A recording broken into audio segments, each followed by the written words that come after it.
السلام عليكم ورحمة الله وبركاته. إن الحمد لله نحمده ونستعينه ونستغفره ونؤمن به ونعوذ بالله من شرور أنفسنا ومن سيئات أعمالنا. من يهده الله فلا مضل له ومن يضلله فلا هادي له، وأشهد أن لا إله إلا الله وحده لا شريك له، وأشهد أن محمدا عبده ورسوله أرسله بالحق بشيرا ونذيرا وداعيا إلى الله بإذنه وسراجا منيرا. أما بعد، فإن خير الحديث كتاب الله، وخير الهدي هدي محمد صلى الله عليه وسلم، وشر الأمور محدثاتها، وكل محدثة بدعة، وكل بدعة ضلالة، وكل ضلالة في النار. فقد قال الله تعالى في كلامه المجيد: أعوذ بالله من الشيطان الرجيم، بسم الله الرحمن الرحيم. ويوم يعض الظالم على يديه يقول يا ليتني اتخذت مع الرسول سبيلا، يا ويلتى ليتني لم أتخذ فلانا خليلا، لقد أضلني عن الذكر بعد إذ جاءني وكان الشيطان للإنسان خذولا. وقال الرسول صلى الله عليه وسلم: إنما مثل الجليس الصالح والجليس السوء كحامل المسك ونافخ الكير، فحامل المسك إما أن يحذيك وإما أن تبتاع منه وإما أن تجد منه ريحا طيبة، ونافخ الكير إما أن يحرق ثيابك وإما أن تجد ريحا خبيثة. رواه مسلم। সম্মানিত উপস্থিতি, যাবতীয় গুণগান এবং প্রশংসা একমাত্র সেই মহান রব্বুল আলামিনের জন্য, যিনি আমাদেরকে আশরাফুল মাখলুকাত তথা সৃষ্টির সেরা জীব হিসেবে সৃষ্টি করেছেন। যে মহান রব্বুল আলামিন আমাদেরকে সৃষ্টি করার পরে আমাদের সৃষ্টির পিছনে কি উদ্দেশ্য তা নির্ধারণ করেছেন।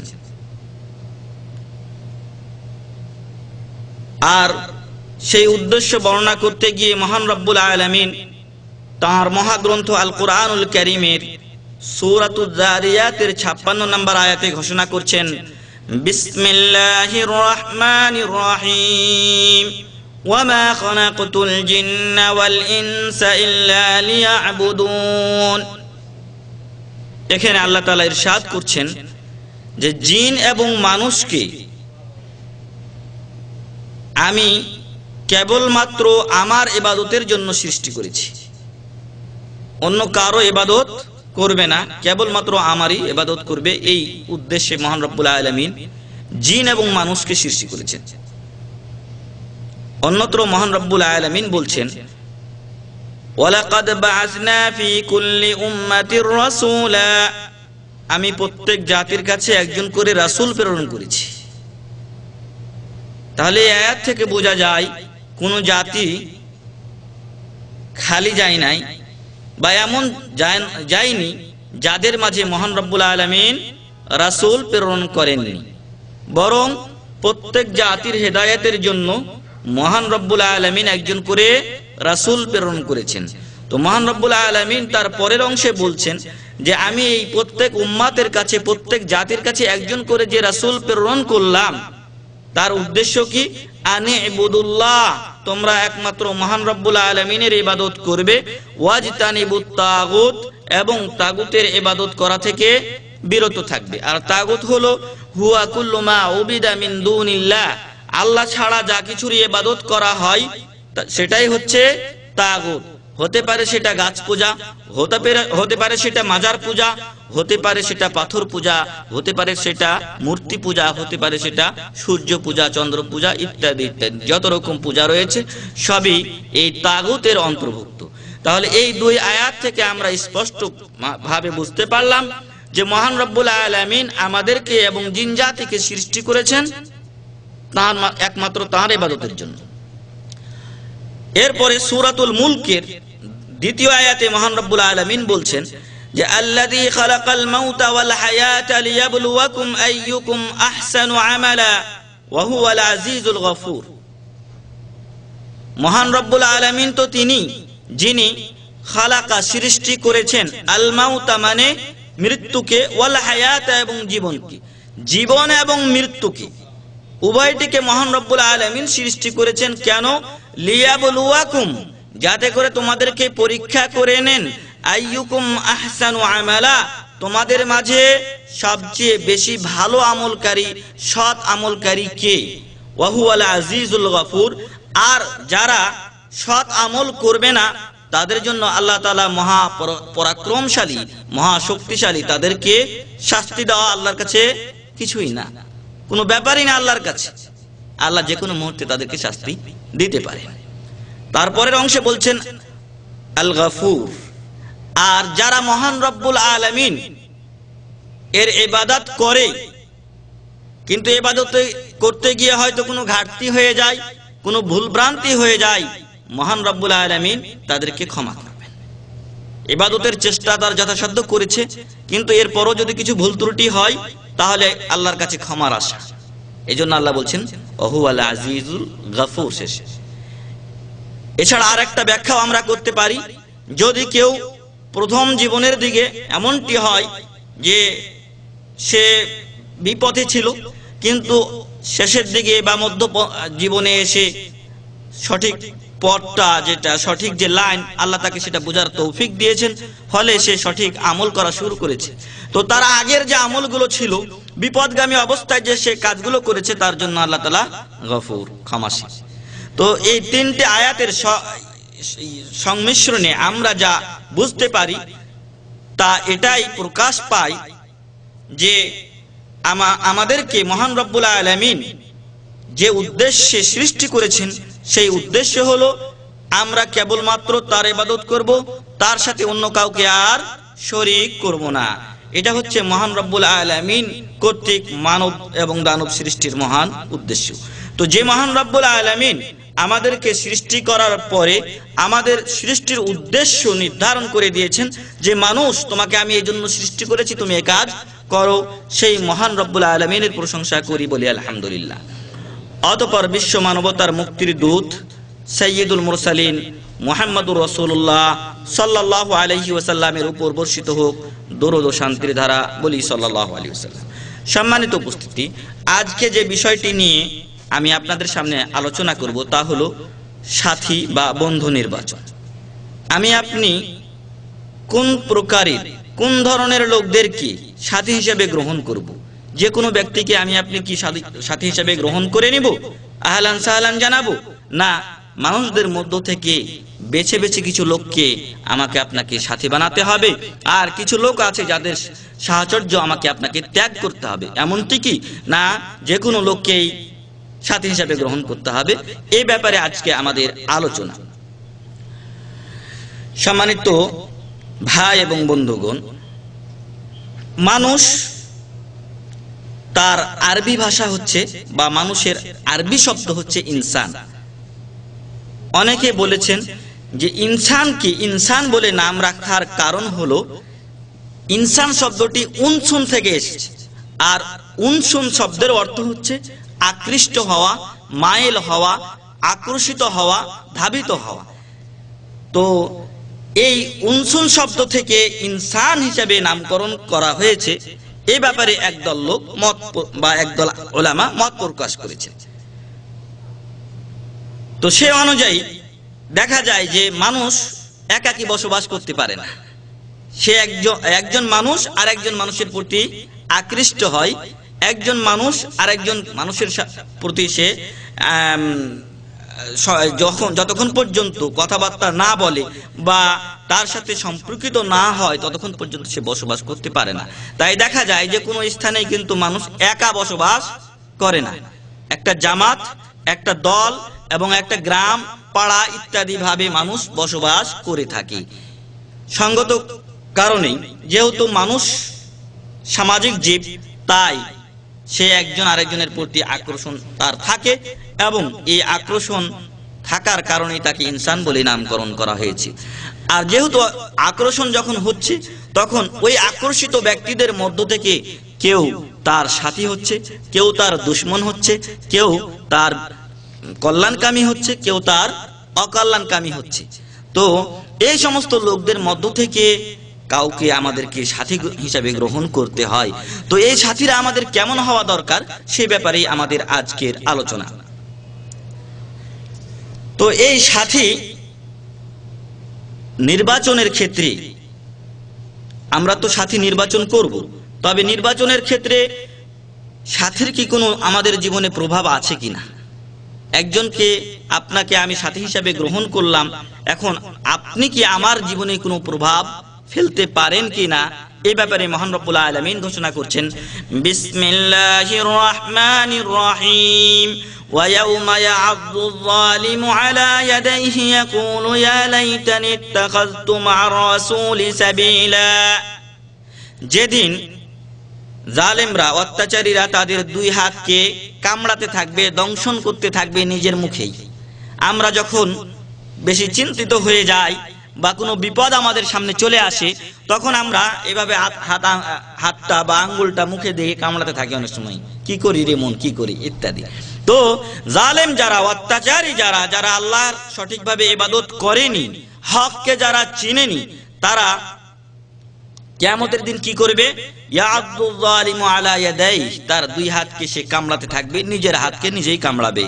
ইয়াকুলু, সে বলবে, ইয়া লাইতানি ইত্তাখাযতু মা'আর রাসূলি সাবিলা, হাই আমি যদি রসুলের পথ অনুসরণ করতাম, রসুলের সাথে রসুলের যে পথ ছিল, পন্থা ছিল, তরিকা ছিল, সেই তরিকা যদি আমি গ্রহণ করতাম। ইয়া ওয়াইলাতা লাইতানি লাম আত্তাখিয ফুলানান খালিলা, হাই আফসোস আমি যদি অমুক ব্যক্তিকে বন্ধু হিসেবে গ্রহণ না করতাম।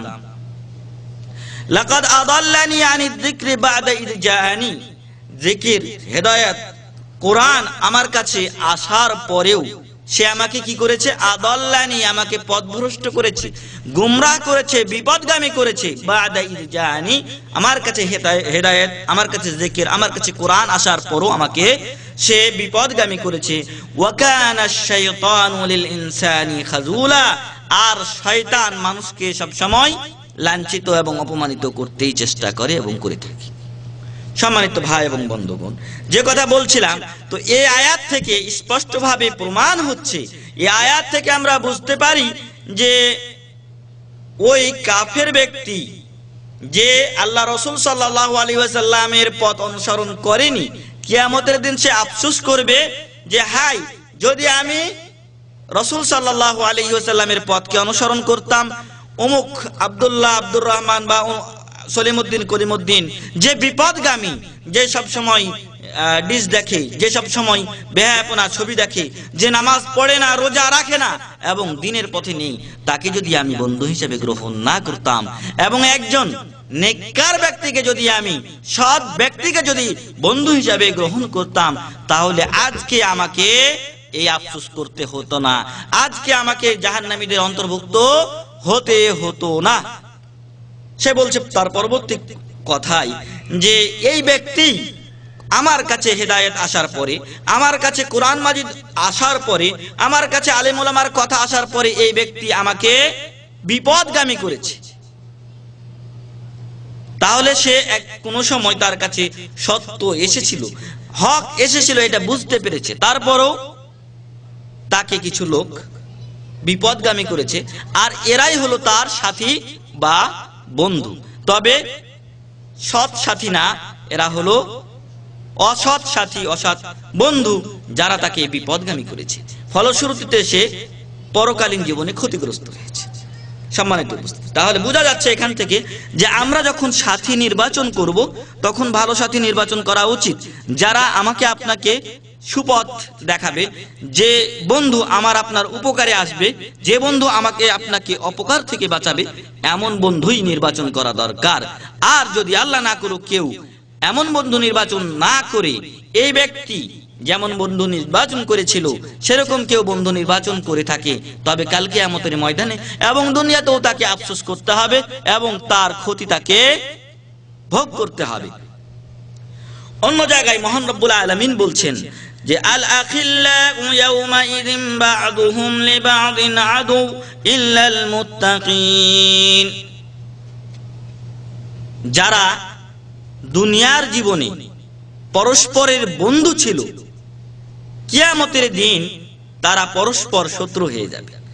ইল্লাল মুত্তাকিন, তবে যারা মুত্তাকিন, যারা পরহেজগার, তারা যদি পরস্পরের সাথে বন্ধুত্ব করে থাকে তবে এই বন্ধুত্ব তাদের ঠিক থাকবে। আর যারা বিপদগামী বন্ধুদের, যারা অসৎ বন্ধুদের সাথে বন্ধুত্ব করেছে, অসৎ ব্যক্তিদের সাথে বন্ধুত্ব করেছে, তারা পরস্পর শত্রুতে রূপান্তরিত হবে, পরিণত হবে এবং একজন আরেকজনকে দোষারোপ করবে। যেমনটি দোষারোপ করেছিল আসহাবুল জান্নাহ বা বাগানের অধিবাসীরা। একদিন আমি সংক্ষেপে ঘটনাটা আপনাদেরকে বলেছিলাম। তারা যখন বিপদে পড়ে গিয়েছিল তখন পরস্পরকে দোষারোপ করা শুরু করেছিল। ঠিক এমনই যারা হক পথে থাকবে না, অসৎ পথে থাকবে এবং অন্যায় অনাচারের পথে থাকবে, আর ওই পথে তারা নিজেদের মতো লোকদেরকেই পরস্পর বন্ধু হিসেবে গ্রহণ করবে, এই বন্ধুরা কাল কিয়ামতের ময়দানে আর বন্ধু থাকবে না, পরস্পর শত্রুতে পরিণত হয়ে যাবে। কিন্তু মুত্তাকিনরা ব্যতীত, যারা মুত্তাকিন, যারা পরহেজগার, তারা তাদের বন্ধুত্ব ঠিক রাখবেন, কারণ তাদের বন্ধুত্ব হক বন্ধুত্ব, তাদের বন্ধুত্ব সঠিক বন্ধুত্ব, আর এ কারণেই তাদের বন্ধুত্ব ঠিক থাকবে। রাসূল করিম সাল্লাল্লাহু আলাইহি ওয়াসাল্লাম এই বন্ধুর, এই সাথীর দৃষ্টান্ত স্থাপন করতে গিয়ে তার হাদিসে বলছেন, ইন্নামা মাসালুল জালিসিস সালিহি ওয়াল জালিসিস সাউই কাহামিলিল মিসকি ওয়া নাফিকিল কির। সৎ সাথী, যারা নেক ব্যক্তি, এরকম যদি সাথী হয় তাদের দৃষ্টান্ত, এবং যারা খারাপ সাথী তাদের দৃষ্টান্ত হলো কাহামিলিল মিস্ক, আতর ব্যবসায়ী যে, মিস্ক ব্যবসায়ী যে, এই মিস্ক ব্যবসায়ীর মতো, ওয়ানাফিকিল কির, এবং যারা কামার, যারা ওই হাপড় টানে, এদের মতো। অর্থাৎ যারা সৎ বন্ধু তাদের উদাহরণ হলো আতর ব্যবসায়ীর মতো, বা মিস্ক যে বহন করে নিয়ে যায় সেই মিস্ক বহনকারীর মতো। আর যে ব্যক্তি খারাপ বন্ধু, সেই খারাপ বন্ধুর দৃষ্টান্ত হলো নাফিকিল কির বা কামারের মতো, বা হাপড় ব্যবসায়ী যে ব্যক্তি লোহাকে, আমার আপনার চাকু ছোড়াকে সুন্দর করে ধার করে দেয়, এই ব্যক্তির মতো। কিভাবে? রাসূল করিম সাল্লাল্লাহু আলাইহি ওয়াসাল্লাম স্পষ্ট করে দিচ্ছেন। তিনি বলছেন, ফাহামিলুল মিস্ক, আতর ব্যবসায়ী, মিস্ক ব্যবসায়ী বা মিস্ক যে ব্যক্তি বহন করে নিয়ে যায়, তার দৃষ্টান্ত হলো ইম্মা আন ইউহদিয়াকা, হয়তো ওই ব্যক্তি তার ওই আতরের ভান্ডার থেকে বিভিন্ন যে বোতল আছে, 5 রিয়াল, 10 রিয়াল, 15 রিয়াল, 20 রিয়াল, অথবা সেন্ট আছে, সেই সেন্ট থেকে সে নিজেই আপনাকে কিছু দিবে, যেটা অনেক সময় আমরা মসজিদের সামনে দেখতে পাই। যখনই বের হই ওর কাছ থেকে আমি আপনি ক্রয় করি আর না করি, সে একটু আমাকে আপনাকে দেয়, তো এটা নিয়ে অন্তত একটু সেন্ট বা আতর ভালো সুগন্ধি পাই। ওয়া ইম্মা আন তাবতাআ মিনহু, অথবা ও যদি না দেয়, বখিল যদি হয় এই আতর ব্যবসায়ী বা মিস্ক ব্যবসায়ী, তাহলে অন্তত আপনি আমি তার কাছ থেকে হয়তো কিনে নিব। আর দুটাই যদি না হয়, সেও আমাকে আপনাকে দিল না, আর আমি আপনি বখিল হওয়ার কারণে হয়তো বাবা বাসায় আছে, কিনেও নিলাম না, তাহলে কি হবে? ওয়া ইম্মা আন তাজিদু মিনহু রিহান তাইয়্যিবা, অন্তত তার পাশ দিয়ে যাওয়ার কারণে, যেহেতু তার কাছে আতরের ভান্ডার আছে, যেহেতু তার কাছে মিস্কের ভান্ডার আছে, তাহলে অন্তত একটু সুগন্ধি তার কাছ থেকে আমি আপনি পাবো। ঠিক এমনই দৃষ্টান্ত হচ্ছে সৎ সাথীর বা বন্ধুর। এই সৎ সাথী বা বন্ধু হয়তো সে আপনাকে সে নিজের পক্ষ থেকে কিছু উপকার করবে, হয়তো আপনাকে কিছু দ্বীনি ইলম আপনাকে শিক্ষা দিবে, অথবা আপনি তার কাছ থেকে কিছু শিক্ষা নেবেন। ওয়া ইম্মা আন তাজিদা মিনহু রিহান তাইয়্যিবা, আর যদি আমি আপনি তার কাছ থেকে কিছু শিক্ষা না নিই, জিজ্ঞাসা করলাম না, অন্তত তার কাছে বসে থাকার কারণে অন্য ব্যক্তিরাও যদি কিছু জিজ্ঞাসা করে ভালো কিছু বা প্রশ্ন তাকে করে, তবে ওখান থেকে কিছু শুনে উপকার হাসিল করতে পারবো, অথবা অন্তত ওই ব্যক্তির মাধ্যমে আমার কোনো ক্ষতি হবে না। তাহলে সৎ সাথীর, সৎ বন্ধুর, নেক বন্ধুর এই উপকারগুলো আছে যে হয় তিনি আপনার উপকার করবেন অথবা আপনি তার কাছ থেকে উপকার গ্রহণ করবেন, আর যদি তাও না হয় তবে হয়তো অন্যের মাধ্যমে আমার আপনার ওই ব্যক্তির দ্বারাই আমার আপনার উপকার পৌঁছবে, আর তাও যদি না হয় তবে অন্তত তার মাধ্যমে আমার আপনার ক্ষতি হবে না। এটা হলো সৎ সাথী, নেক সাথী, ভালো বন্ধুর দৃষ্টান্ত। আর যে ব্যক্তি অসৎ হবে বা অসৎ বন্ধু হবে তার দৃষ্টান্ত দিচ্ছেন রাসূল করিম সাল্লাল্লাহু আলাইহি ওয়াসাল্লাম, নাফিকুল কির, হাপড় যে ব্যক্তি টানে, অথবা আমরা যেটা সহজ বাংলায় বলে থাকি কামার, লোহা যে বাড়াবাড়ি করে, এই কামারের দৃষ্টান্ত হলো খারাপ বন্ধুর সাথে। কিভাবে? এই খারাপ হাপড় ব্যবসায়ী বা কামারের কাছে যদি আমি আপনি গিয়ে বসি তাহলে কি হবে? আল্লাহ রাসূল সাল্লাল্লাহু আলাইহি ওয়াসাল্লাম বলছেন, ইম্মা আন ইউহরিকা সিয়াবাক, ওর কাছে গিয়ে বসলে যখন সে লোহা দিয়ে একটা আরেকটার উপর গরম করে পিটায়, তখন ওই গরম লোহার কিছু অংশ ছুটে গিয়ে আমার আপনার কাপড়ে পড়বে, আর কাপড়ে গিয়ে যদি লোহার এই গরম অংশটুকু পড়ে তাহলে কি হবে? বা আগুনটা যদি একটু গিয়ে পড়ে, ওরা কয়লা দিয়ে আগুন জ্বালায়, তাই না আমাদের দেশে কামারেরা? তো এই যে কয়লা দিয়ে যখন হাপড়টা টানতে থাকে, ওই কয়লার ছোট একটা অংশ গিয়ে যদি আমার আপনার শরীরে গিয়ে পড়ে যায় তাহলে আমার আপনার যে স্থানে পড়বে ওই স্থান পুড়ে যাবে, আমার আপনার কাপড় পুড়ে যাবে। ওয়া ইম্মা আন তাজিদা রিহান খাবিসাতান, আর যদি আমার আপনার কাপড়টা নাও পুড়ে, অর্থাৎ ওই টুকরা আগুনের টুকরা পৌঁছলো না আমার আপনার কাছে, তাহলে অন্তত ওইখানে যে দুর্গন্ধ হয় সেই দুর্গন্ধটা আপনি একটু নিতে পারবেন। তো এটা হলো দুইটা তার মানে অপকারিতা হচ্ছে যে হাপড় ব্যবসায়ী বা কামারের কাছে যদি আমি আপনি যাই তাহলে হয় সে আমার আপনার কাপড় পুড়াবে অথবা তার কাছ থেকে দুর্গন্ধ পাওয়া যাবে। ঠিক এমনই যদি কেউ খারাপ বন্ধু হয় তাহলে ওই খারাপ বন্ধু আমার আপনার উপকার তো করবে না, বরং তার মাধ্যমে আমার আপনার অপকার হবে। কত এমন ব্যক্তি রয়েছেন যারা তাদের পরবর্তী জীবনে যখন ভুল বুঝতে পেরেছেন তখন আফসোস করেছেন প্রথম জীবনে খারাপ সাথী নির্বাচনের জন্য। এই সাথীরাই আমার আপনার জীবনের মোড় অনেক সময় ঘুরিয়ে দেয়।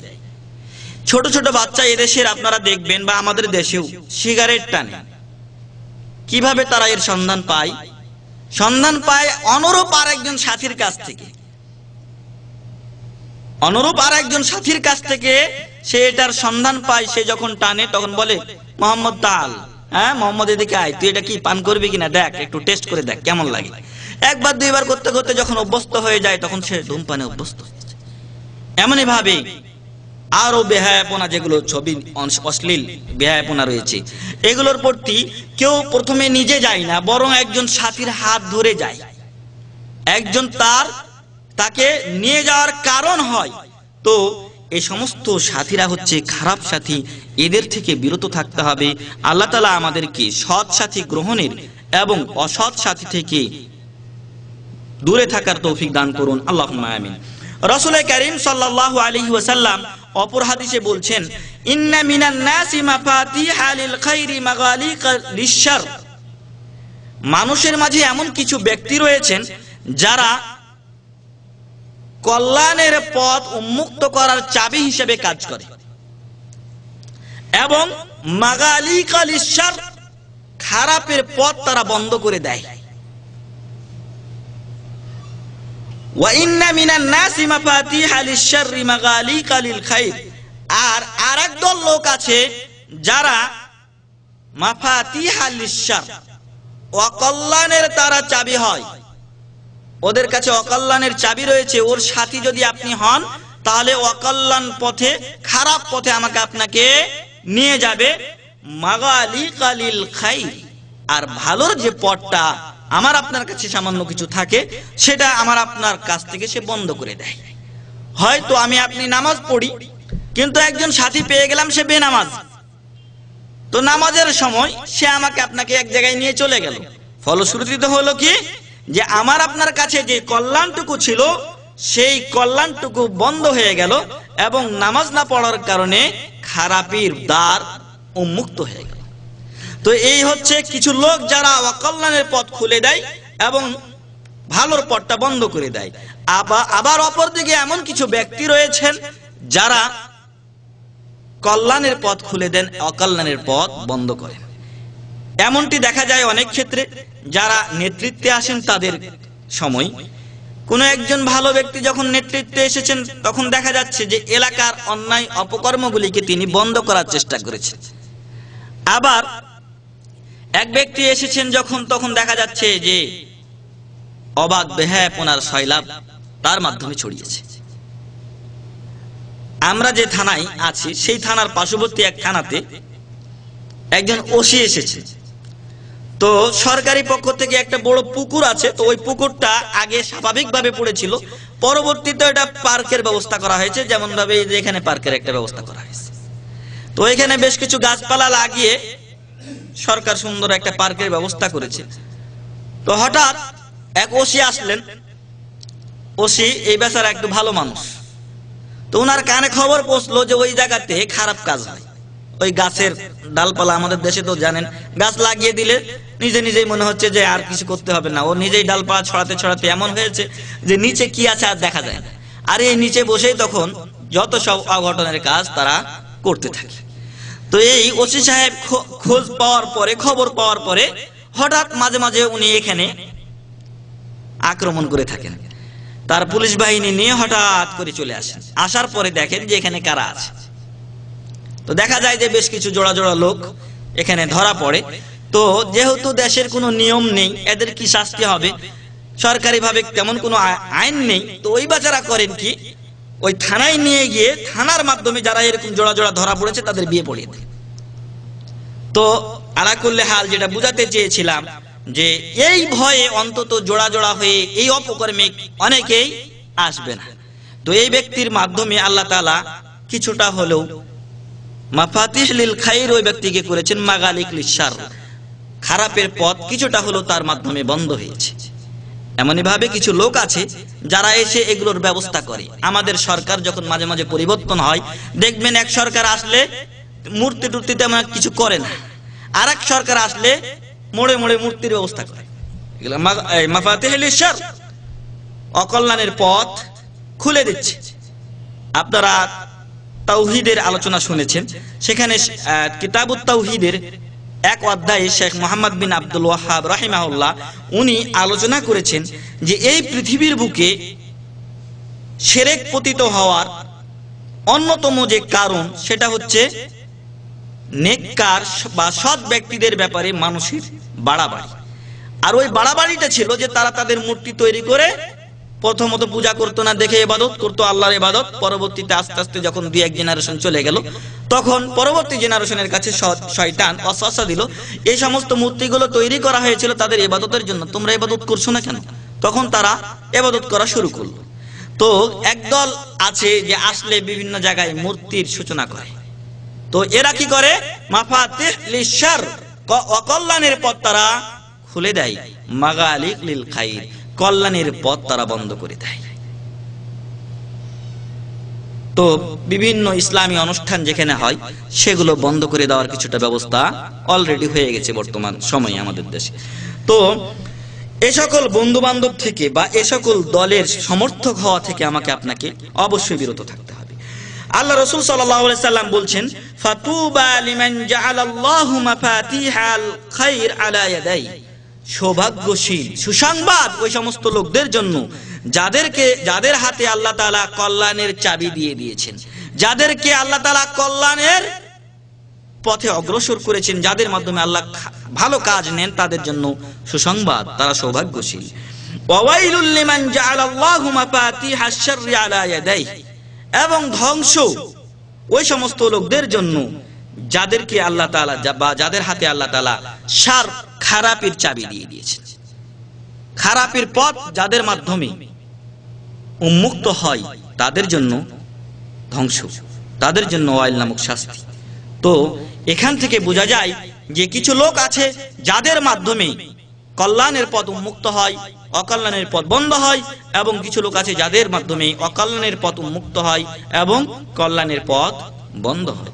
তাহলে এক্ষেত্রে আমাকে আপনাকে ওই সমস্ত সাথীদেরকেই গ্রহণ করতে হবে যাদের মাধ্যমে কল্যাণের পথ উন্মুক্ত হয়, খুলে যায়, এবং অকল্যাণের পথ বন্ধ হয়ে যায়।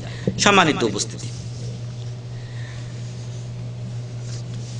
আমি আপনি নেককার ব্যক্তিদেরকে বা ভালো বন্ধু গ্রহণ করব। তো এই ভালো বন্ধু গ্রহণের ফলে আমার আপনার কি কোনো লাভ আছে, কোনো উপকার হবে না অপকার হবে? এই ব্যাপারে আমরা কিছু বিষয় নিয়ে আলোচনা করতে চাই।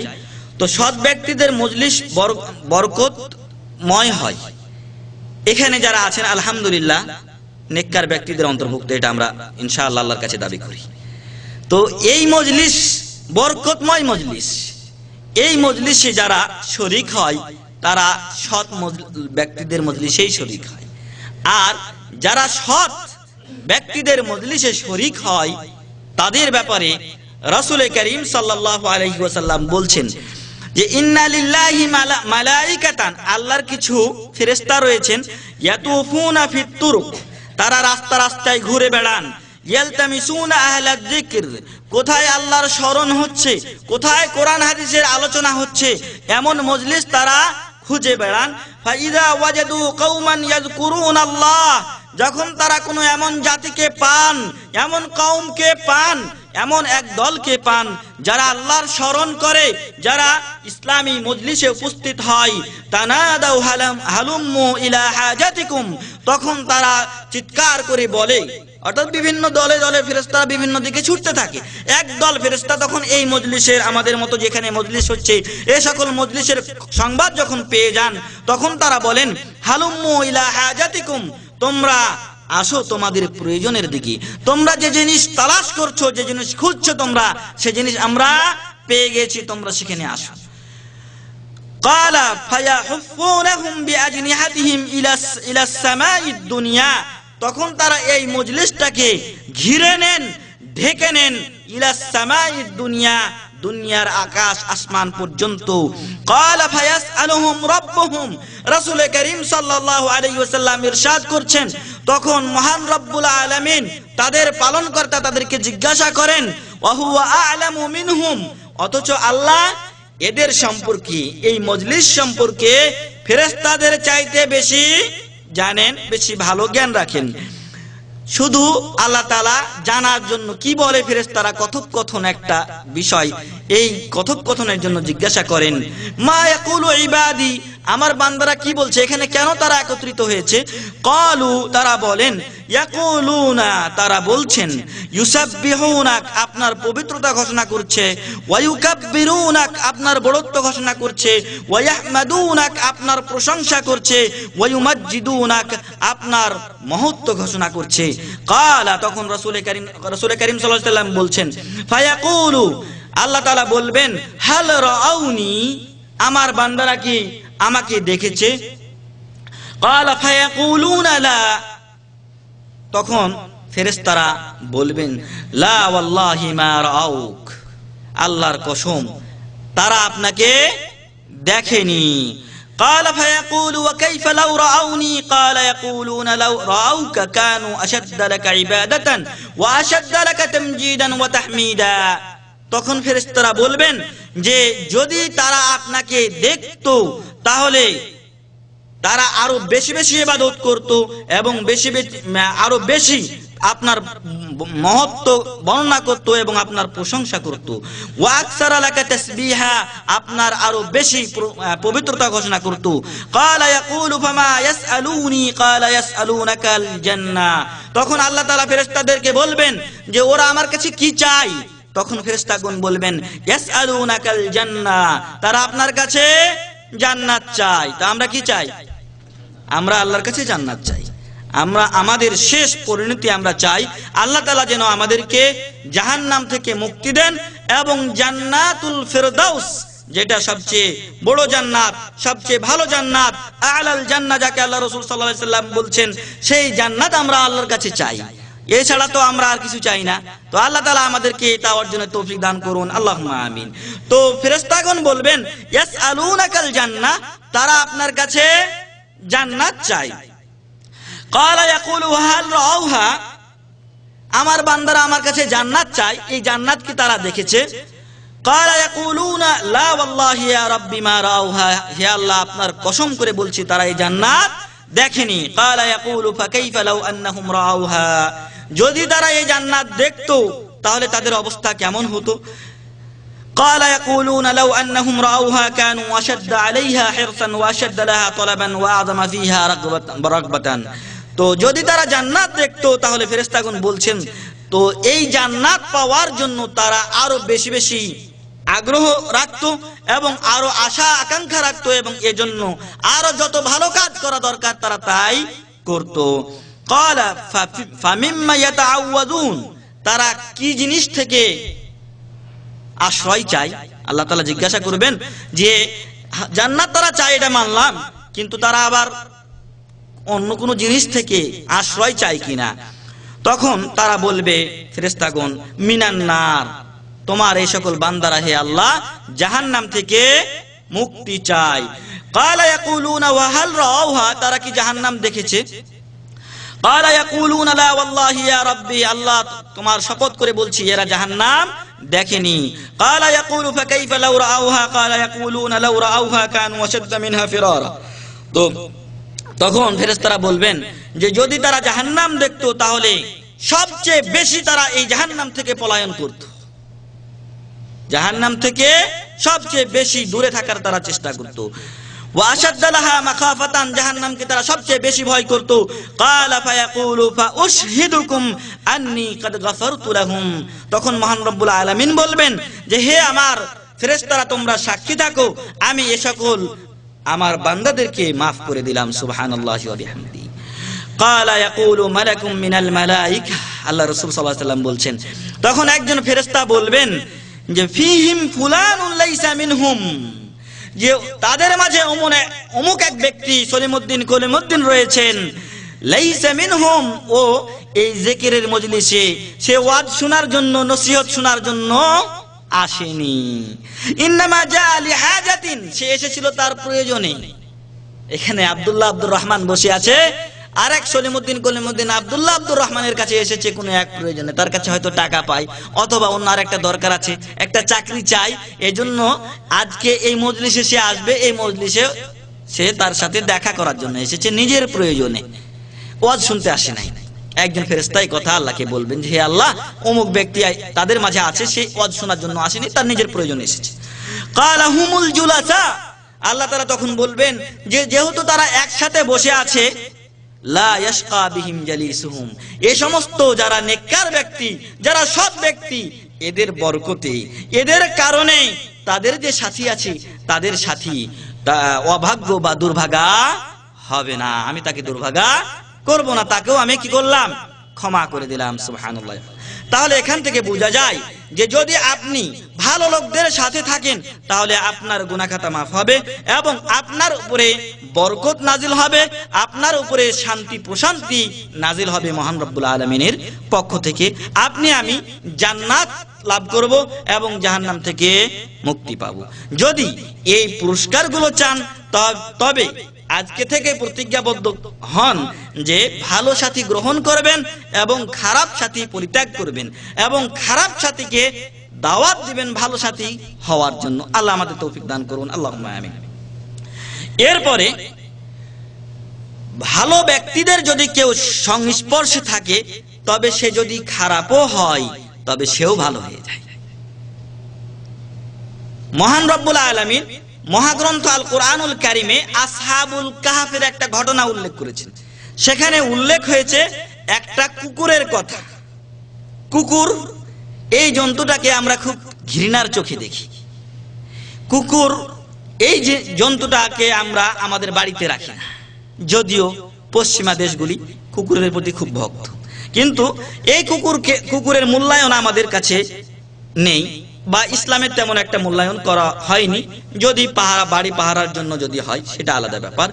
তো এই কুকুরের কথাও মহান রব্বুল আলামিন সৎ ব্যক্তিদের সংস্পর্শে থাকার কারণে, ভালো ব্যক্তিদের সংস্পর্শে থাকার কারণে, নেককার লোকদের সাথী হওয়ার কারণে এই কুকুরের জিকিরও মহান রব্বুল আলামিন আল কোরআনুল কারীমে করেছেন। যেই আল কোরআনুল কারীম যুগ যুগ ধরে মুসলমানগণ পাঠ করছে এবং করতে থাকবে। একটা কুকুর সাধারণ একটা জন্তু, যাকে আপনি কোনো সময় গণনার ভিতরে ধরি না, কিন্তু ওই কুকুরের কথাও কোরআনে স্থান পেয়েছেন। কারণ সে ছিল কাদের সাথে? আসহাবে কাহফ, যারা আসহাবে কাহফের যে সকল নেক ব্যক্তি ছিল যুবকেরা, সেই সকল যুবকদের সে সাথী ছিল। আল্লাহ তাআলা কোরআনে বলছেন ওয়া কালবুহুম বাসিতুন যিরাইহি বিল ওয়াসিদ, যেই গুহার মাঝে আসহাবে কাহফ লুকায়িত ছিলেন বা তারা সেখানে বিশ্রামে ছিলেন, 300 বছর বা তার চেয়ে বেশি বছর সেখানে তারা অবস্থান করেছিলেন। তো এই কুকুরটা কি করেছিল? তাদের গুহার মুখে তার সামনের পা দুইটা এভাবে ছড়িয়ে দিয়ে বসেছিল। যেভাবে কুকুর পিছনের ভর করে সামনের পা দুটা এভাবে চেড়ে রাখে, এইভাবে এই কুকুর কি করেছিল? তাদের গুহার মুখে অবস্থান করছিল। তো এই কুকুরের কথাও মহান রব্বুল আলামিন কোরআনে উল্লেখ করেছেন। তো ইমাম কুরতুবী রাহিমাহুল্লাহ এই কুকুরের বা আসহাবে কাহফের এই ঘটনাটা উল্লেখ করার পর বলছেন যে যদি একটা কুকুর ভালো মানুষের সাথী হওয়ার কারণে এই মর্যাদা অর্জন করতে পারে, তবে ওই মুমিনের ব্যাপারে তোমার ধারণা কি যে আল্লাহর প্রিয় ও নেক বান্দাদের সাহচর্যে থাকে? তাহলে তাদের অবস্থা আরো উন্নত এবং তাদেরকে আল্লাহ তাআলা ক্ষমা করে থাকেন, যেটা একটু আগেই আমরা পেয়েছি। এরপরে 2 নাম্বার, যদি আপনি সৎ ব্যক্তিদের সাথী হিসেবে থাকি বা তাদেরকে বন্ধু হিসেবে গ্রহণ করি, তবে সৎ ব্যক্তির উপর সাথীর প্রভাব স্পষ্টভাবে প্রমাণিত। আর তা হলো সাথী ভালো হলে সে আপনাকে ভালো পথের সন্ধান দিবেন, আর যদি সাথী খারাপ হয় তবে আপনাকে খারাপ পথে নিয়ে যাবে। রাসূল করিম সাল্লাল্লাহু আলাইহি ওয়াসাল্লাম বলছেন আর রাজুলু আলা দীনি খালিলিহি, মানুষ তার বন্ধুর দিনে বা বন্ধুর চরিত্রে চরিত্রবান্বিত হয়ে থাকে। ফালয়ানজুর আহাদুকুম মান ইউখালিলুহু, অতএব তোমাদের কেউ যেন চিন্তা করে দেখে কার সাথে সে বন্ধুত্ব করছে, তার বন্ধু কে হচ্ছে, এই কথা যেন সে চিন্তা করে দেখে। আদি বিন যায়েদ রাহিমাহুল্লাহ উনি বলছেন আনিল মারই লা তাসআল, কোন ব্যক্তি সম্পর্কে আপনি জিজ্ঞাসা করিয়েন না। ওয়াসাল আন কারিনিহি, তার বন্ধু সম্পর্কে আপনি জিজ্ঞাসা করুন। ফাকুল্লু কারিনিন বিল মুকারানি ইয়াকতাদি, কেন না প্রত্যেক ব্যক্তি তার বন্ধুরই অনুকরণ করে থাকে। আপনারা এখানে আসেন, আমাদের কাছে কিছু প্রশ্ন করেন, আমরা যেটা বলি বা যেটা ওয়াজ নসিহত করি সেই অনুযায়ী আপনারা চলার চেষ্টা করেন। এখন যদি আমরা আপনাদেরকে খারাপ পথের, আল্লাহ না করুক সেটা এবং কোনোদিন ইনশাআল্লাহ হবে না, যদি এখানে যাদের মজলিসে আপনারা আসেন বা অন্য স্থানে, যেরকম আমাদের দেশে মুমতাজের গানের ব্যবস্থা হয়, তো এরকম মজলিসে যদি যান তাহলে আপনাদেরকে তারা খারাপ পথের দিকেই নিয়ে যাবে। তো এই জন্য আমাদের একটা বাংলায় কথা বলা হয় যে সৎ সঙ্গে স্বর্গে বাস, অসৎ সঙ্গে সর্বনাশ। তো এই জন্য কবি বলছেন যে কোনো ব্যক্তি সম্পর্কে জিজ্ঞাসা করিও না, বরং তার সাথী সম্পর্কে জিজ্ঞাসা করো, কেননা প্রত্যেক ব্যক্তি তার সাথীরই অনুসরণ করে থাকে। ইযা কুনতা ফি কওমিন ফাসাহিব খিয়ারহুম, যদি তুমি কোনো জাতির মাঝে, কওমের মাঝে থাকো, তাহলে তাদের মাঝে যারা সর্বোত্তম ব্যক্তি তাদের তুমি অনুসরণ করো। ওয়ালা তাসহাবাল আরদা ফাতারদা মা'আর রাদি, আর খারাপ নিচু যাদের আচরণ, যাদের অভ্যাস অত্যন্ত নিচু পর্যায়ের, তাদের তুমি সাথী হিসেবে গ্রহণ করিও না। কারণ যদি তুমি তাদেরকে সাথী হিসেবে গ্রহণ করো তাহলে তুমিও নিচু পর্যায়ে চলে যাবে। যদি ভালো ব্যক্তিদেরকে আপনি সাথী হিসেবে গ্রহণ করি, তবে আপনার দোষ ত্রুটিগুলো আপনার বন্ধু শুধরিয়ে দিবে। বলবে আব্দুর রহমান, তোমার মাঝে এই ভুল আছে ভাই, একটু সংশোধন করে নাও। এজন্য আল্লাহ রাসূল সাল্লাল্লাহু আলাইহি সাল্লাম বলছেন, আল মুমিনু মিরআতুল মুমিন, একজন মুমিন আরেকজন মুমিনের জন্য আয়না স্বরূপ। যখন একজন মুমিন আরেকজন মুমিনের ভুল ধরতে পারে অথবা তার কাছে আরেক মুমিনের ভুল ধরা পড়ে, তখন সে তাকে নসিহতের মাধ্যমে শুধরিয়ে দিবে। আর যখন বন্ধু হবে, বন্ধু তো আরেক বন্ধুর জন্য কল্যাণকামী অবশ্যই হবে।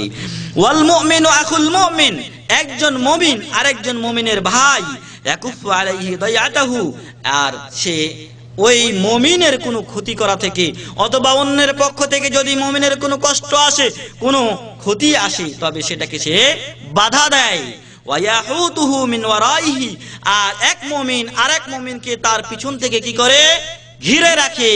অর্থাৎ যদি দেখে যে আমার কোনো মুমিন ভাইয়ের কোনো ক্ষতির সম্ভাবনা আছে, তাহলে আগেই তাকে তানবীহ করে, আগেই তাকে সতর্ক করে দেয় যে এই ক্ষতিটা তোমার হয়তো হতে পারে, অতএব তুমি সতর্ক হয়ে যাও এবং এর বিপরীতে যে ব্যবস্থা গ্রহণ করা দরকার সেটা তুমি করো। কিন্তু যদি খারাপ বন্ধু হয়, তবে এই খারাপ বন্ধু আপনাকে সুযোগ মতো আরো ডুবানোর চেষ্টা করবে। আপনার কাছ থেকে কিভাবে সে ফায়দা অর্জন করবে সেই ব্যবস্থাই সে গ্রহণ করবে। সম্মানিত উপস্থিতি, ভালো সাথীরা আপনাকে অন্য ভালো লোকদের যেমন আলেমগুন নিকটে পৌঁছাবেন, ফলে আপনি তার মাধ্যমে উপকৃত হবেন। আপনি একজন ভালো ব্যক্তিকে সাথী হিসেবে গ্রহণ করেছেন, এই সাথী ভালো মজলিসে যায়, একজন আলেম ব্যক্তির সাথে উঠা বসা তার আছে, তো ওই ব্যক্তি আপনাকে ওই আলেমের কাছে নিয়ে আসবেন, ফলে ওই আলেমের মাধ্যমে, ওই নেক ব্যক্তির মাধ্যমে আপনি কি হবেন? উপকৃত হবেন। যেমনটি আমি কয়েকদিন ধরে লক্ষ্য করছি যে আমাদের আব্দুল খালেক আজহার ভাই, উনি আরেক ভাইকে নিয়ে আসেন, আরেক ভাইকে উনি সাথে নিয়ে আসেন, ওনার গাড়ি আছে, সাথে সাথে ওই ভাইকে নিয়ে আসেন। তাহলে এই ভাইয়ের মাধ্যমে ওই ভাই কি হচ্ছেন? উপকৃত হচ্ছেন। এই ইলমি মজলিসে এসে তিনি ইসলামের মাসলা মাসাইল জানতে পারছেন। এরপর নিজের ভুল ধরতে পারবেন, তাতে করে ওই ভুলগুলো আপনি সংশোধন করে নিতে পারবেন। মজলিসে উপস্থিত হলে যেখানে ভালো আলোচনা হবে, তখন যদি আপনার মাঝে এমন কিছু ভুল থাকে যেটা মজলিসে আলোচনা হয়েছে, তবে আপনার ভুলগুলো আপনি সংশোধন করে নেওয়ার সুযোগ পাচ্ছেন। ভালো সাথীর কারণে আপনি পাপ থেকে মুক্ত থাকতে পারবেন, কারণ ভালো সাথী আপনাকে পাপের পথে নিয়ে যাবে না, বরং ভালোর পথেই নিয়ে আসবে। যেখানে ইলমের আলোচনা হয়, যেখানে আপনার কল্যাণ রয়েছে, সেই কল্যাণের পথে আমাকে আপনাকে নিয়ে যাবেন। এমনই ভাবে সৎ সাথীর সাথে থাকলে সময়ের মূল্যায়ন হয়। এই সৎ সাথী সময়ের অমূল্যায়ন করে না, সময় অপচয় করে না, অবহেলায় সময়কে কাটিয়ে দেয় না, বরং কিছু সময় যদি পায় তাহলে কোরআন মাজিদ তেলাওয়াত করে, কিছু সময় যদি পায় তাহলে ইসলামী বই পাঠ করে, কিছু সময় যদি পায় হয়তো নিজের যদি রেস্টের দরকার থাকে রেস্ট করে, কিন্তু বেহায়াপনা অশ্লীল ছবিগুলো দেখে না। আজকে আমাদের দেশের লোকেরা এখানে আসার পরও, যেখানে মক্কা মদিনা রয়েছে, যেখানে অনেক আলেম ওলামার পদাচারণা রয়েছে, সেই দেশে আসার পরও দেখা যায় যে অশ্লীল বেহায়াপনা সিডি সব সময় তারা চালাচ্ছে। আল্লাহ তাআলা আমাদেরকে এখান থেকে হেফাজত করুন, আল্লাহুম্মা আমিন। এরপরে ভালো সাথী আপনার উপস্থিতি অনুপস্থিতিতে আপনাকে হেফাজত করবে, আপনার গোপন কথা ফাঁস ও মানহানি করবে না, প্রয়োজনীয় মুহূর্তে আপনার পক্ষে প্রতিবাদ করবে। কেউ যদি আপনার উপর জুলুম করে, তাহলে আপনার পক্ষ থেকে ভালো সাথী সে কথা বলবে যে না, আপনি তার প্রতি জুলুম করছেন। এমনই ভাবে শান্তির সময় তারা আপনার সৌন্দর্য বৃদ্ধি করবে, বিপদের মুহূর্তে তারা আপনাকে সহযোগিতা করবে। ওমর রাদিয়াল্লাহু আনহু বলেন, আলাইকা বিইখওয়ানিস সিদক, তুমি সৎ সাথী গ্রহণ করো, ফাইশ ফি আকনাফিহিম, এবং তাদের সাথে তুমি বসবাস করো, ফাইন্নাহুম যাইনুন ফির রাখা, কেননা যখন আপনি ভালো অবস্থানে থাকবো, আমার আপনার কোনো দুঃখ দুর্দশা থাকবে না, তখন এই সমস্ত সাথীরা আমাকে আপনাকে সৌন্দর্য বৃদ্ধি করবে, আমার আপনার যে ভালো আমল আছে সেটাকে আরো বৃদ্ধি করার জন্য তারা আমাকে আপনাকে উদ্বুদ্ধ করবে। ওয়া উদ্দাতুন ফিল বালা, আর যখন আমার আপনার বিপদ আসবে, তখন এই সাথীরা আমাকে আপনাকে আমার আপনার একটা ধনসম্পদ, ধনভাণ্ডার, একটা প্রস্তুতি হিসেবে কাজে আসবে। যেমন যখন বিভিন্ন বিপদ আপদ আসে, ঘূর্ণিঝড় আসে, তার জন্য কিছু সরকার ব্যবস্থা গ্রহণ করে, কিছু ঘর বাড়ি নির্মাণ করে রাখে, যাতে এই ঘরগুলো ধ্বংস হয়ে গেলে এখানে এসে আশ্রয় নিতে পারে। তো ঠিক এমনই যখন কারো বিপদ আসে, তখন এই সকল ভালো বন্ধুরা আমাকে আপনাকে সহযোগিতায় এগিয়ে আসে। সম্মানিত উপস্থিতি, সময়ের শেষের দিকে, তারপরেও কয়েকটা জিনিস সংক্ষেপে বলে ইনশাআল্লাহ শেষ করব। ভালো সাথীর মাধ্যমে কিয়ামতের দিন চিন্তা মুক্তদের তালিকায় স্থান পাবেন। আল্লাহ তাআলা বলছেন আখিল্লাউ ইয়াউমা ইযিন বা'দুহুম লিবা'দিন আদুউন ইল্লাল মুত্তাকিন, যারা দুনিয়ার জমিনে বন্ধুত্ব রাখে কিন্তু তাদের বন্ধুত্ব ইসলামী বন্ধুত্ব নয়, তাদের বন্ধুত্ব দ্বীনি বন্ধুত্ব নয়, তারা কিয়ামতের দিন পরস্পর শত্রু হয়ে যাবে, যেটা একটু আগে বলা হয়েছে, তবে মুত্তাকিনরা ব্যতীত। তারপর আল্লাহ বলছেন ইয়া ইবাদি, হে আমার বান্দারা, লা খাউফুন আলাইকুম, যারা মুত্তাকিন হবে, দ্বীনের স্বার্থে যারা একজন আরেকজনের সাথে বন্ধুত্ব রাখবে, তাদেরকে আল্লাহ তাআলা বলছেন লা খাউফুন আলাইকুম, তোমাদের কোনো ভয় নেই, ওয়ালা আনতুম তাহজানুন, আর কিয়ামতের ময়দানে তোমরা চিন্তিত হবে না। এরপরে তাদের দোয়ার মাধ্যমে, সৎ সাথীদের দোয়ার মাধ্যমে জীবিত অবস্থায় ও মরার পরে উপকৃত হবেন। রাসূল করিম সাল্লাল্লাহু আলাইহি ওয়াসাল্লাম বলছেন দাওয়াতুল মারইল মুসলিমি লিআখিহি বিযাহরিল গায়বি মুস্তাজাবা, যদি কোনো ব্যক্তি অপর মুসলিম ভাইয়ের জন্য তার অনুপস্থিতিতে দোয়া করে থাকে, তবে এই দোয়াটা আল্লাহ তাআলা গ্রহণ করেন। ইনদা রাসিহি মালাক, তার মাথার কাছে একটা ফেরেশতা থাকে, মুআক্কালুন, যাকে নিযুক্ত করা হয়েছে, কুল্লামা দাআ লিআখিহি বিখাইরিন, যখনই এক মুসলিম ভাই আরেক মুসলিম ভাইয়ের জন্য কল্যাণের দোয়া করে, ক্বালাল মালাক, তখন এই ফেরেশতা বলে থাকেন, আল মুআক্কালু বিহি, যাকে এই যে ফেরেশতাকে তার সাথে নিযুক্ত করা হয়েছে, আমিন, হে আল্লাহ তুমি এই দোয়াটা কবুল করো, ওয়ালাকা বিমিসলিন, এবং যে দোয়া করছে, হে আল্লাহ তুমি তাকে অনুরূপ দান করো। তো এখান থেকে যেটা আমি বোঝাতে চেয়েছি সম্মানিত উপস্থিতি, যে কোনো ব্যক্তি যদি ভালো সাথী থাকে, তবে দুনিয়াতে যখন আপনি বিপদ আপদে পড়বো, তখন ওই ভাই নামাজের পরে অথবা তার অন্যান্য ইবাদতের পরে আমার আপনার জন্য দোয়া করবেন। আর যদি কেউ ইন্তেকাল করেন সাথীদের, ভালো সাথীদের মধ্যে, তবে ওই সাথীর জন্য মাগফিরাতের দোয়া করে, ওই সাথীর জন্য জান্নাতের দোয়া করে, গুনাহ মাফের দোয়া করে। আমি তার জ্বলন্ত সাক্ষী, আমার দুই সাথী, যেটা যার বই আপনারা অনেকে পড়েছেন, খলিলুর রহমান বিন ফজলুর রহমান মাদারীপুরি, সেই ভাই ইন্তেকাল করেছেন। যখনই কাবা শরীফে তওয়াফ করি, যখন উমরা করেছি, যখনই হজ করেছি, যখনই নিজের জন্য দোয়া করি, তখন ওই ভাইদের জন্য দোয়া চলে আসে অলরেডি। এমনই ভাবে শেখ সানাউল্লাহ, যিনি এলমুল গায়েবের একটা সিরিজ আর আপনারা শুনেছেন, সেই শেখ সানাউল্লাহ আমাদের উপরের বন্ধুদের মধ্যে অন্তর্ভুক্ত। যখনই দোয়া করি তখন ওই ভাইদের জন্য দোয়া আসে। তো সৎ সাথী বলেই তাদের জন্য দোয়া আসে। যদি আমি নামাজ না পড়তাম তাহলে তাদের জন্য দোয়া, নিজের জন্যই তো তখন দোয়া করতাম না, তখন তাদের জন্য দোয়া করার তো প্রশ্নই ওঠে না। তাই আমাদেরকে সৎ সাথীদেরকে বন্ধু হিসেবে গ্রহণ করতে হবে। সর্বোপরি সবচেয়ে শেষ কথা যেটা, যে ইন্নাল মুমিনা মিসলান নাখলা, মুমিনের দৃষ্টান্ত হলো খেজুর গাছের মতো।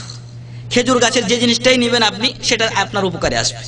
তার যে কাণ্ডটা আছে এটাও উপকারে আসে, খেজুরের ফল উপকারে আসে, এমনই ভাবে খেজুরের যে ডালপালাগুলো আছে এটাও উপকারে আসে। এই ডালপালা দিয়ে আল্লাহ রাসূল সাল্লাল্লাহু আলাইহি ওয়াসাল্লাম তার প্রথম মসজিদ তৈরি করেছিলেন। তো আল্লাহ রাসূল সাল্লাল্লাহু আলাইহি ওয়াসাল্লাম বলছেন যে মুমিনের দৃষ্টান্ত হলো এই খেজুর গাছের মতো। ইনশা ওয়ারতাহু নাফাক, যদি তুমি তার সাথে পরামর্শ নাও তাহলে তোমার উপকার করবে এমন পরামর্শই তোমাকে দিবে। ওয়া ইন সাহাবতাহু নাফাক, যদি তুমি তার সাথী হও তাহলে তোমার উপকার করবে। ওয়া ইন শারাকতাহু নাফাক, যদি কোনো কাজে তার শরীক হও তুমি তাহলে তোমার সে উপকার করবে।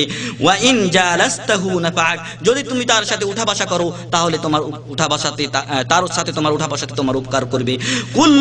কুল্লু শাইইন মিনাল মুমিনিনা মানাফি, মুমিনের প্রত্যেকটি জিনিস তোমার উপকারী করবে। আর যদি উপকার না করে তাহলে জানতে হবে মুমিনের ওইটুকু ঘাটতি আছে। যদি পাক্কা মুমিন হয়, যদি সত্যিকার মুমিন হয় কেউ, তাহলে অবশ্যই সে ব্যক্তির মাধ্যমে তার অন্যান্য মুমিন ভাইরা উপকার লাভ করবে। ওয়া কুল্লু শাইইন মিনান নাখলাতি মানাফিউ, যেমনটি এই খেজুর গাছের প্রতিটি জিনিস উপকার দিয়ে থাকে। সম্মানিত উপস্থিতি, সব শেষে যে কথা, যে নেককার ব্যক্তিদের যদি সাথী হন তাহলে কাল কিয়ামতের ময়দানে আল্লাহর আরশের ছায়ার নিচে স্থান পাওয়া যাবে। আল্লাহ রাসূল সাল্লাল্লাহু আলাইহি ওয়াসাল্লাম বলছেন যে ওয়া রাজুলানি তাহাব্বা ফিল্লাহি ইজতামা আলাইহি ওয়া তাফাররাকা আলাইহি, কাল কিয়ামতের ময়দানে যারা আরশের নিচে ছায়া পাবে 7 ব্যক্তি, তাদের মধ্যে ওই 2 ব্যক্তিও অবস্থান করবেন যারা পরস্পর বন্ধুত্ব করেছিল, পরস্পর ভালোবাসা করেছিল, পরস্পরকে সাথী হিসেবে গ্রহণ করেছিল কেবলমাত্র আল্লাহর সন্তুষ্টির উদ্দেশ্যে। এজন্য তারা একত্রিত হতো এবং এজন্যই তারা পৃথক হতো। তাহলে এখান থেকে বোঝা যায় যে সৎ সাথীরা পরস্পর বন্ধু থাকবে কাল কিয়ামত পর্যন্ত এবং আরশের ছায়ার নিচ পর্যন্ত তারা স্থান পাবে। আর এর চাইতেও বড় সুসংবাদ যেটা, সেটা বলে শেষ করব। আনাস রাদিয়াল্লাহু আনহু হাদিসটি বর্ণনা করছেন, রাসূল করিম সাল্লাল্লাহু আলাইহি ওয়াসাল্লামের কাছে কোনো এক ব্যক্তি আসলেন, এসে জিজ্ঞাসা করছেন, ইয়া রাসূলুল্লাহ সাল্লাল্লাহু আলাইহি ওয়াসাল্লাম, হে আল্লাহর রাসূল সাল্লাল্লাহু আলাইহি ওয়াসাল্লাম, মাতা সাআ, কিয়ামত কখন হবে?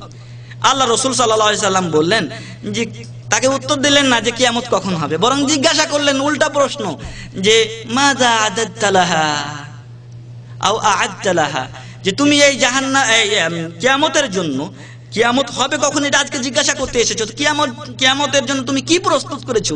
যদি কিয়ামত হয়ে যায় তখন তুমি তোমার কোন আমলটা আল্লাহর কাছে পেশ করবে?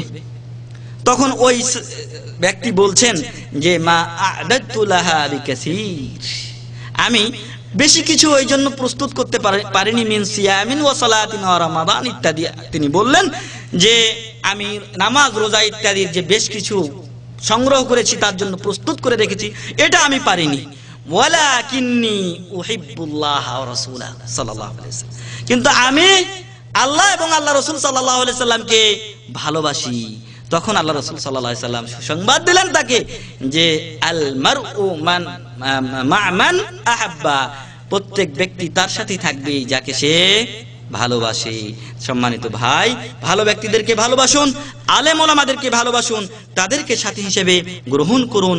আরেক ভাই যিনি দ্বীনের পথে আছেন তাকে সাথী হিসেবে গ্রহণ করুন, এবং এর মাধ্যমে কাল কিয়ামতের ময়দানে যে সকল পুরস্কারগুলো ঘোষণা করা হয়েছে একটু আগে, সেগুলো অর্জনের চেষ্টা করুন। আল্লাহ তাআলা আমাদেরকে তৌফিক দান করুন, আল্লাহুম্মা আমিন। আল্লাহ তাআলা আমাদেরকে পরস্পর এবং আল্লাহ ও তার রাসূল সাল্লাল্লাহু আলাইহি সাল্লামকে এমন ভালোবাসার তৌফিক দান করুন, যেই ভালোবাসা আল্লাহ সাহাবাগণ তাদেরকে বেসেছিলেন, এবং সাহাবাগণ পরস্পর নিজেদের মাঝে যে ভালোবাসা ছিল, সেই ভালোবাসা আমাদের মাঝে আল্লাহ তাআলা তৈরি করে দেন। আমিন। ওয়া আখিরু দাওয়ানা আলহামদুলিল্লাহি রাব্বিল আলামিন। প্রশ্ন ছিল?